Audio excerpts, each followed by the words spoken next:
Bonjour. Le Bitcoin a-t-il bottom ou n'est-ce qu'un simple rebond? C'est ce que nous allons voir dans l'analyse du jour. Mais avant de commencer, n'oubliez pas de vous abonner, de mettre un petit pouce bleu et de laisser un commentaire. Alors aujourd'hui, on ne va pas perdre de temps et on va se diriger directement vers la cryptomap qui est relativement verte. Il y a un petit rebond sur le Bitcoin, l'ensemble des altcoins y suivent et il y en a même, du coup, ils rattrapent vu qu'ils ont pris très cher ces derniers temps. Et donc, on peut voir des 15%, 16%, 27% sur Brett.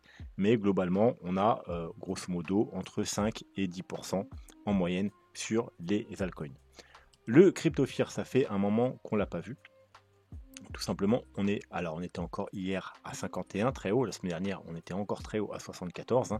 Les gens, ils n'avaient pas peur, c'était beaucoup trop bullish alors qu'il y avait énormément de signaux baissiers. Voilà, et du coup, ils prennent peur d'un coup et on est descendu à 30. Ça tombe bien. C'est là le niveau, dès qu'on rentre dans la zone des 40 ou 30, c'est le niveau où on peut commencer à, alors bien entendu, n'oublie pas qu'il y a toujours un jour d'écart sur le CryptoFear, donc 30 en fait, ça représente la journée d'hier, la journée où, comme je vous disais, c'était une bonne journée pour rechercher des achats, puisqu'on était sur un très gros support. On a en plus un CryptoFear qui est, qui est sur la zone des 40 ou en dessous. Donc c'est seulement là, rappelez-vous, c'est pas un signal d'achat, c'est juste que si vous voulez acheter des grosses corrections sur le Bitcoin, eh bien, il faut toujours attendre que le CryptoFear il soit au moins à 40 ou 30, mais pas avant. Voilà, ça veut dire que, on va prendre un graphique, hop, on va s'enlever, hop, on va même prendre celui-là, hop, voilà. Donc par exemple, le dernier, on va regarder, hop, ici, voilà. La dernière fois qu'il est parti chercher la zone des 40, c'était ici, c'était le 2 mai, on l'avait vu ensemble. On l'a même vu en avance, rappelez-vous, je vous l'avais donné un jour en avance, puisqu'on était venu rechercher notre target parfaite, et je vous ai dit que le lendemain, probablement le CryptoFear, il serait dans la zone des 40, parce que les gens auront peur, et c'était le meilleur moment d'acheter, ici, là, voilà, vous voyez, le 2 mai, c'est ici, et nous, on avait fait les achats ici, le 1er mai. Et je vous avais dit, le lendemain, le CryptoFear, il serait bon, vous inquiétez pas. Voilà, donc c'est la zone des 40. Donc vous voyez, c'est toujours, tant qu'on n'est pas dans la zone des 40, on n'achète pas, on n'achète pas, on n'achète pas. Et là, on recherche des achats. C'est pas un signal d'achat, ça veut pas dire qu'on achète. Ça veut dire juste que tant qu'on n'arrive pas là, on ne recherche pas des achats. Et on achète seulement si on a des conditions pour acheter. Là, on avait toutes les conditions réunies. Là, effectivement, encore hier, donc je ne vais pas parler du CryptoFear, parce que c'est vrai que ça fait un moment qu'on ne l'a pas vu. Mais voilà, encore une fois, je vous dis, c'est un bon moment pour rechercher des achats.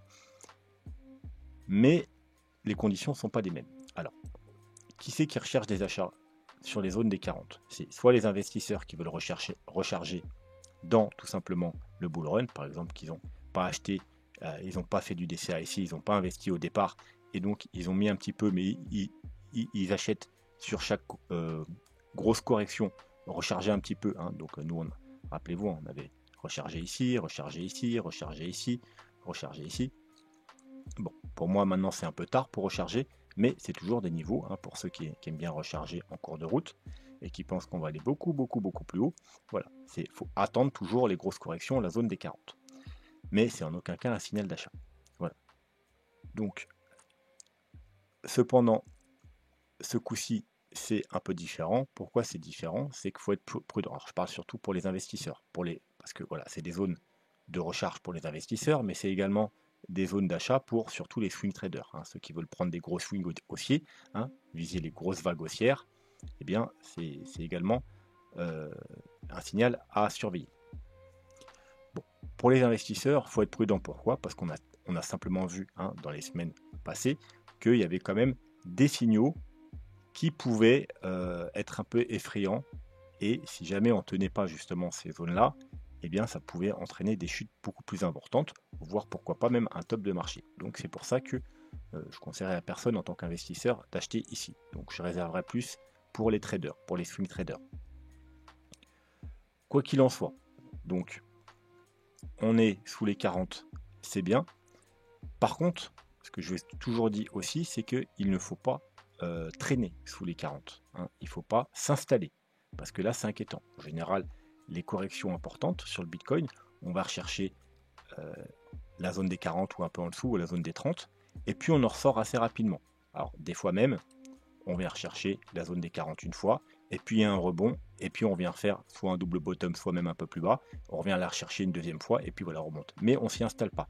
En général, quand on s'y installe, et c'est qu'on va avoir une correction beaucoup plus importante, beaucoup plus longue, voire même le début d'un bear market. Donc c'est pour ça qu'aller chercher les 40, c'est bien. S'installer sous les 40 durablement, c'est pas bien. Bref, donc, CryptoFear, ETH. Donc ETH, qu'est-ce qui s'est passé? Donc, comme prévu, après le rejet de le haut, la zone de rechargement de short, la cassure, alors hop, voilà, on va se mettre en délit. La cassure du petit range ici, le premier objectif, c'était le bas de la zone de rechargement de short, tout simplement. Donc ça y est, on a fait une petite mèche. Maintenant, il faut tenir, bien entendu, ce bas de zone de rechargement de short. La mèche, elle ne s'est pas arrêtée n'importe où, hein. Elle a tout simplement été rejoindre le niveau qu'on avait vu sur ce graphique. C'était le niveau de support ici. C'était l'objectif également. Le deuxième objectif, hein, il y avait le bas de la zone et le gros support ici. Hein, en gros, vous voyez, la cassure ici, c'était voilà, la validation. Donc on est venu faire un pullback, hein, on est venu corriger tout ce déséquilibre de marché. Donc maintenant, il faut tenir ce niveau. Voilà. C'était un bon niveau pour chercher des achats, mais il faut tenir. Hein. Si on ne tient pas ce niveau, malheureusement, on ira probablement rechercher le bas de la zone, voire même si on casse beaucoup plus bas. Voilà. Donc il faut maintenant absolument tenir ces niveaux, hein, donc les 3003, 3002, 3002, 3003, en clôture weekly, bien entendu, je parle en weekly. Mais voilà, c'est comme sur le Bitcoin, on est sur un support intéressant. On a corrigé quasiment tout le déséquilibre de marché de cette grosse bougie. Donc techniquement, il n'y a plus de raison d'aller plus bas. Hein. Si ça va plus bas, c'est que ça doit aller plus bas. Et ça ira sûrement beaucoup plus bas. Voilà. Mais techniquement, maintenant, on a fait peur aux gens. On a sorti tous ceux qui étaient rentrés tardivement. Voilà, il n'y a plus besoin, disons, d'aller plus bas.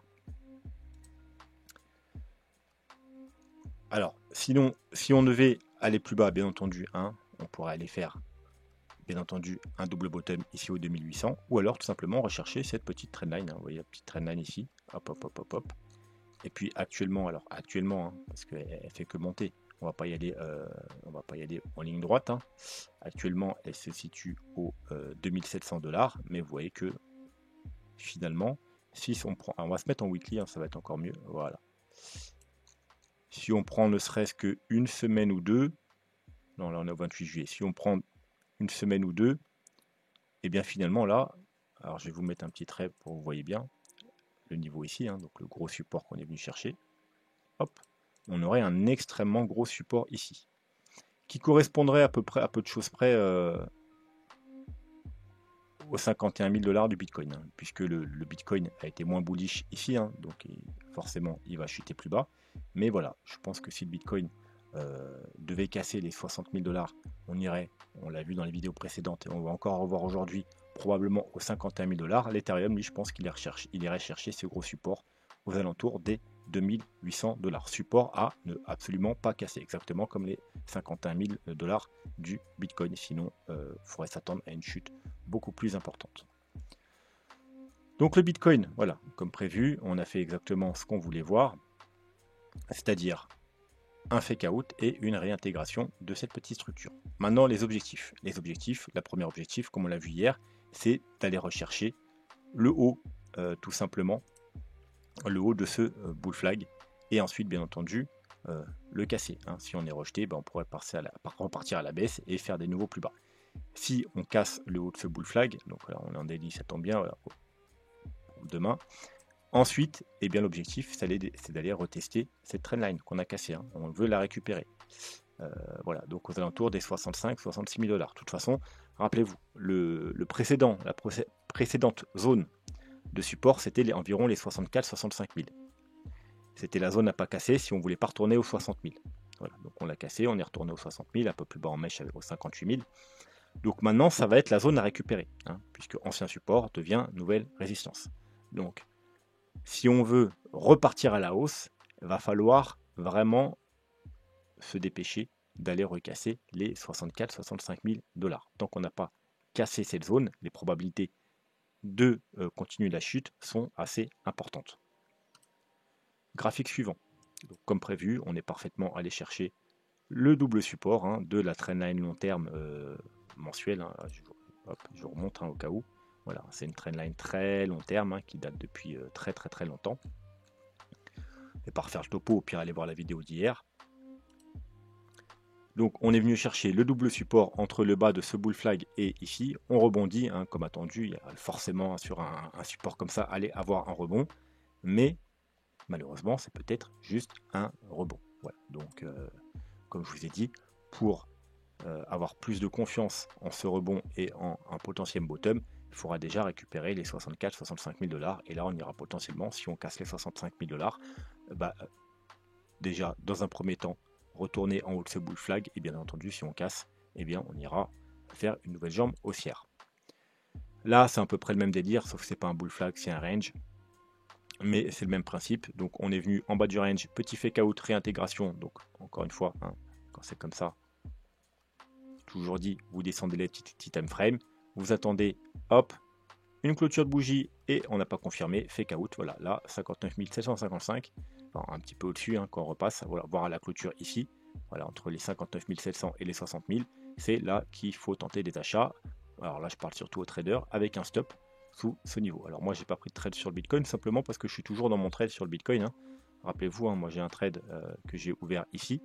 J'ai pris des profits ici, je vous avais dit également de prendre vos profits, je vous ai même fait une vidéo exprès en plus sur la prise de profit, qui était, voilà, Bitcoin et Altcoin, quand prendre des profits, et puis une semaine après, je vous ai sorti Gandalf pour rajouter une couche, pour vous dire attention, quand on était aux 70 000 $, pour vous dire que, voilà, c'est vraiment un moment où il faut faire attention, on était sur une grosse résistance. Quand il y a Gandalf, il arrive tous les 6 mois, mais ça veut dire qu'il faut être très prudent. Voilà, si on casse la zone, c'est très bullish, mais il y a quand même de fortes chances qu'on soit rejeté. Donc, j'ai pris le trade là, je suis toujours en profit, donc j'ai pas repris de nouveau trade sur Bitcoin, mais j'en ai pris un petit, voilà, j'ai tenté un petit trade sur l'Ethereum, et puis on verra bien ce que ça donne, tout simplement. Donc encore une fois, voilà, on a rebondi, c'est bien. Maintenant, il faut casser des résistances et surtout, eh bien, il faut tenir. Hop, mauvais graphique. Il faudra tenir, bien entendu, comme on l'a vu, cette zone en weekly, aux alentours des 60 000 $, très important. Là, maintenant, sur ce graphique, bon, rappelez-vous, c'est un canal haussier. Donc, on a réintégré, ça peut être un fake out si on est en weekly. Donc, avant la semaine, il faut réintégrer. Il faut réintégrer les 62 000 $, et si possible, même réintégrer la médiane du canal. La médiane qui se trouve aux 65 000 $. Voilà, donc voilà, c'est vraiment le niveau à récupérer, puisque si on réintègre la médiane, l'objectif ce sera le haut du canal aux 71 000 $. Et bien entendu, si on arrive à casser ce fameux range, et bien l'objectif, premier objectif, ce sera les 84 000 $. Mais à l'inverse, si on clôture sous les 59 000, 60 000 $, eh bien l'objectif ce sera aux alentours des 50 000 $, comme on l'a vu, donc le niveau là, et puis ce sera la médiane également du canal. Alors au niveau, on va voir s'il y a eu un peu de changement du coup depuis hier sur nos indicateurs. Hop, non, c'est pas ça que je voulais faire. Voilà, donc on est venu sur la EMA 21, une petite mèche, et pour l'instant, voilà, on n'a pas de clôture sous cette mèche, sous cette moyenne mobile. La semaine n'est pas finie. Il faudrait que ça clôture au minimum comme ça. Vous voyez, avec une mèche, et voilà. Bon, si on est plus haut, c'est bien. Si on a récupéré les 62 000, voire les 65 000 $, c'est mieux. Mais voilà, si une semaine clôture comme ça, la semaine d'après sera décisive. Mais voilà, si par contre on clôture en dessous, il faudra attendre bien entendu la confirmation baissière avec la semaine d'après. Mais voilà, ce sera vraiment pas bullish. Et comme on l'a vu, un prochain objectif ici, 51 000 $. D'ailleurs, d'une façon plus simple, on peut le voir aussi avec mon petit Magic Mobile. Rappelez-vous, voilà. Donc déjà, là, vous voyez que c'est pas super bon en général. On tient cette moyenne mobile verte et quand on casse, c'est très rapide et on réintègre. Et vous voyez qu'on vient chercher proche de la moyenne mobile rose. Vous voyez, on tient, on tient, on tient. Là, il y a une petite mèche. Avec la mèche, on vient faire chercher quoi? La moyenne mobile rose. On tient, on tient, on tient. Quand on casse, ça commence à partir en sucette. Voilà, pareil, on tient, on tient, on tient. On casse. On vient chercher la moyenne mobile rose. On casse. Bon, bah, bear market. Donc voilà. Donc, pour éviter d'aller chercher cette moyenne mobile rose qui se trouve encore une fois, bien entendu, aux 51 000 $, eh bien, il faudrait à la fin de la semaine, eh bien, réintégrer, récupérer cette moyenne mobile verte, et c'est-à-dire repasser encore une fois au-dessus des 64-65 000 $. C'est vraiment le niveau clé.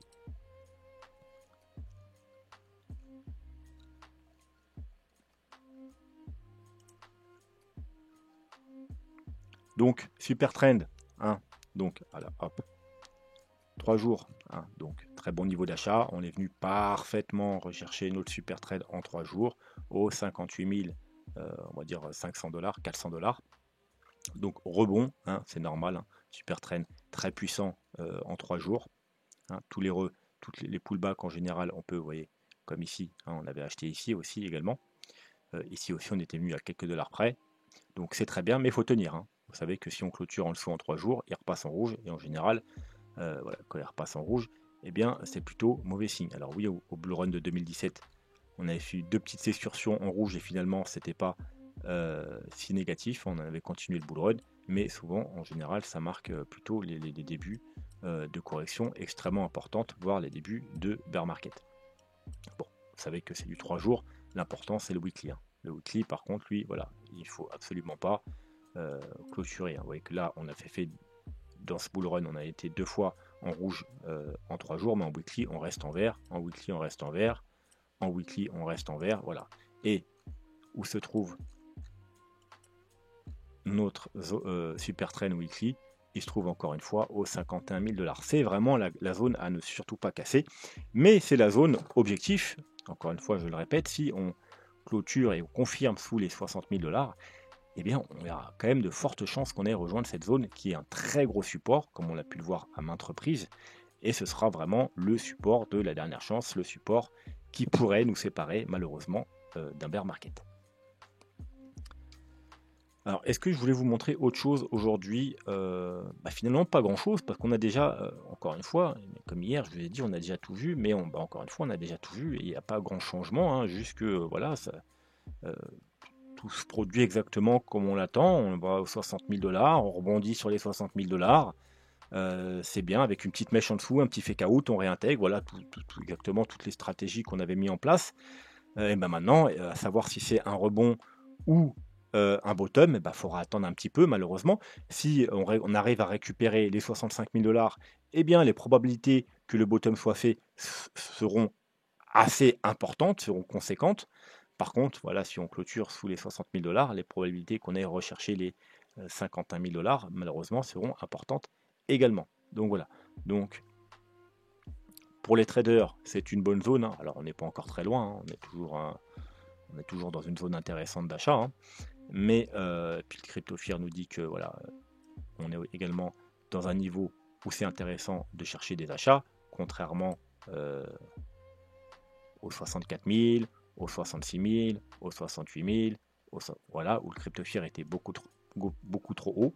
Là, voilà, on est dans... Mais, encore une fois, il faut être prudent parce qu'il n'y a pour l'instant aucune confirmation et sur les plus hauts time frame, on est toujours baissier, on est toujours dans une correction tant qu'on n'a pas, voilà, même en daily, vous voyez qu'il n'y a pas de structure pour l'instant, on va s'enlever le super trade, on n'a pas besoin, il n'y a pas de structure de retournement, il n'y a rien, il y a juste un petit rebond finalement. Voilà. Alors, certes, hein, voilà, si on regarde en 4 heures, même en 4 heures, vous voyez que pour l'instant c'est un V-bottom. Alors oui, ça arrive les V-bottom, malheureusement, du coup c'est compliqué, hein, voilà, un peu comme ici, hein, on avait fait une sorte de... Alors là déjà c'était un peu mieux. On avait fait quand même une petite structure, là on pouvait voir une sorte de petit W ici, hop, peut-être qu'on le verra mieux comme ça, voilà, on avait fait un petit W, donc déjà c'est plus sympa, on peut acheter la cassure du W si vous voulez attendre des confirmations. Là pour l'instant, hop, hop, hop, hop, hop, oui à la rigueur, on peut voir aussi également un petit W, remarque, on peut acheter la cassure ici, ou si on vient faire un pullback. Mais voilà, en daily en tout cas, on n'a rien du tout, et vous savez que le 4 heures, voilà, 4 heures ça nous donne juste des petits rebonds, mais c'est le daily qu'il faut regarder. Puis en daily, on n'a pour l'instant aucune structure de rebond, on n'a aucune confirmation, on n'a encore cassé aucune résistance. Donc pour l'instant, il n'y a absolument rien qui est fait. Voilà, seulement, maintenant, il faut tenir ce niveau. On a fait le petit fake out, on est réintégré, c'est bien, c'est parfait, c'est ce qu'on attendait. Mais maintenant, il faut casser les résistances, tout simplement. Donc les 62 000 $ en premier, et puis ensuite surtout la zone des 64-65 000 $. Voilà, donc on ne va pas plus s'attarder sur l'analyse, parce que tout simplement, il n'y a rien de nouveau à dire. Tout se passe comme prévu. Donc on va aller jeter un petit coup d'œil sur l'altcoin du jour, qui est EGLD. Donc EGLD, un peu comme US, d'ailleurs, ceux qui ont raté l'analyse de US, allez voir cette vidéo. Non, je dis des bêtises. C'est la vidéo du week-end. Bitcoin, le dollar fait en bull run. À la fin de la vidéo, il y a l'analyse de US. Bon, d'ailleurs, j'en profite, c'est le moment. Si vous voulez soutenir la chaîne, vous pouvez aller voir les vidéos à voir absolument. Et vous pouvez utiliser les liens d'affiliation qui sont ici pour les cryptos. C'est toutes les plateformes que moi j'utilise personnellement pour trader et investir. Et si vous voulez vous diversifier, très important de se diversifier, Trade Republic pour moi c'est la meilleure plateforme pour investir, surtout quand on est débutant sur les marchés traditionnels.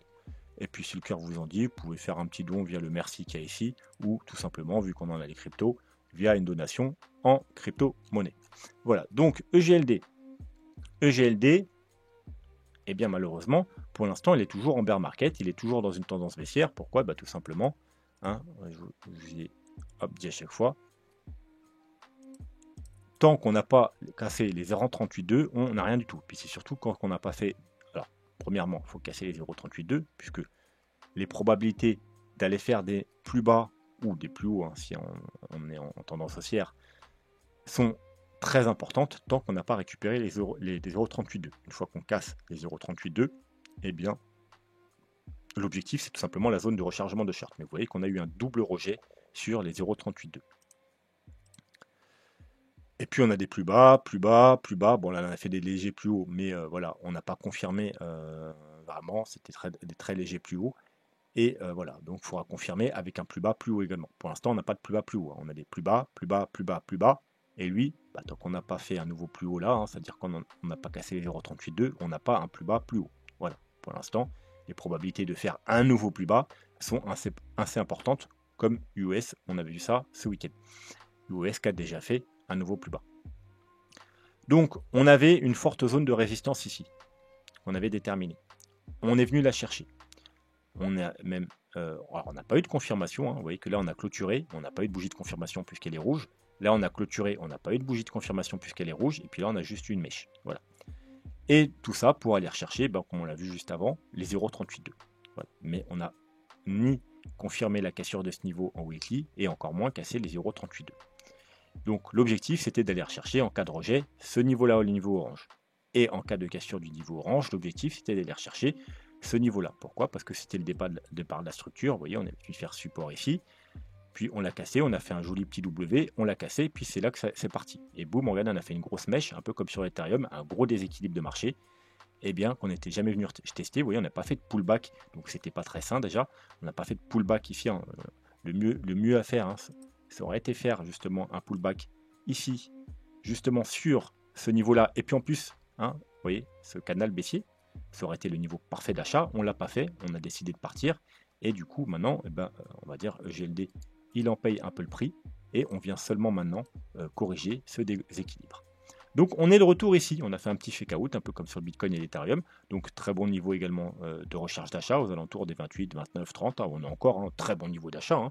Il y en a et sûrement ils ont acheté le GLD vers les 60-70, là vous l'avez un GLD à moins de moitié prix, mais prudence. Prudence pourquoi? Parce que si on clôture encore une fois en weekly sous ce niveau, eh bien la première target, ce serait d'aller faire un double bottom, et puis ensuite même d'aller faire des nouveaux plus bas tout simplement, puisqu'on est toujours en tendance baissière. Il n'y a encore aucune confirmation. Certes, on a eu un joli rebond là en pourcentage, mais c'est un altcoin, n'oubliez pas, en pourcentage, on a fait peut-être du 250%, mais on n'a pas de confirmation. On n'a pas cassé les 0,382, on n'a pas fait de nouveau plus bas. Le nouveau plus bas sera validé que seulement si on fait un plus haut par rapport à celui-là.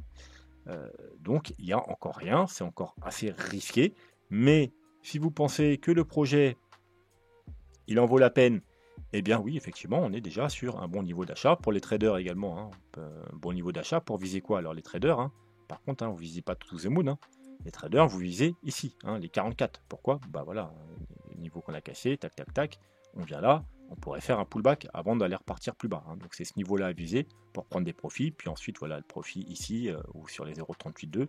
Et puis ensuite, dernier profit, hein, si jamais ça casse, bien entendu, sur la zone de rechargement de short, ce sera l'objectif final. Attention, tous les altcoins ne vont pas faire des plus hauts à ce cycle.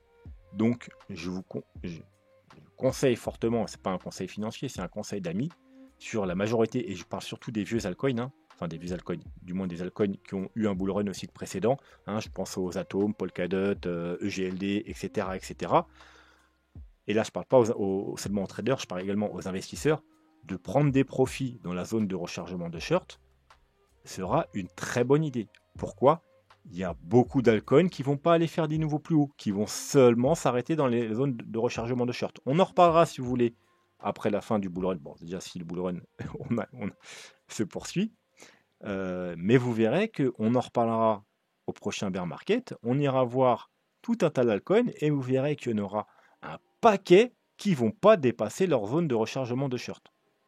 D'autres qui vont aller faire des doubles tops, mais très peu finalement qui vont aller faire des nouveaux sommets. Retenez bien ça, je vous l'ai déjà dit, je vous le répéterai encore avant la fin du bull market, mais on en reparlera une fois que ce sera fini. Vous verrez qu'il y a énormément d'altcoins qui n'iront pas plus haut que la zone de rechargement de short. Donc même pour les investisseurs, alors hein, vous achetez à 30, entre 150 et 277, hein, ça vous laisse quand même entre x5 et x10, c'est quand même pas rien déjà. Donc ça me paraît en plus pas déconnant de prendre des profits.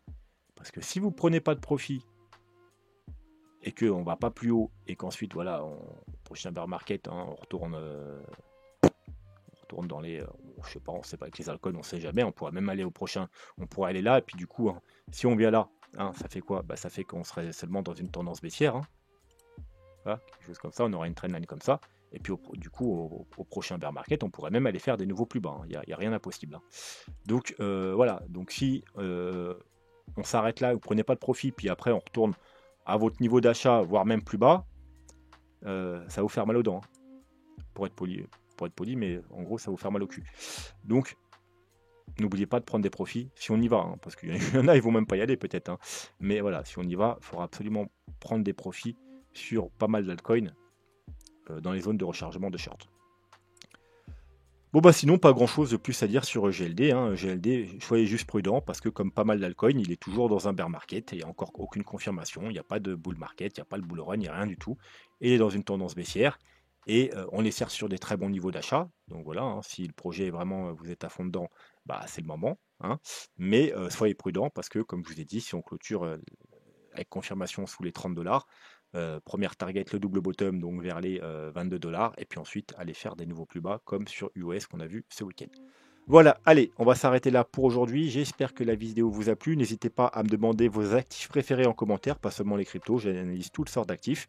Un petit pouce bleu, et si vous n'êtes pas abonné, eh ben, allez-y, hein, il n'est jamais trop tard. Voilà, sur ce, moi je vous souhaite une très bonne soirée, et je vous dis à jeudi. Tchuss.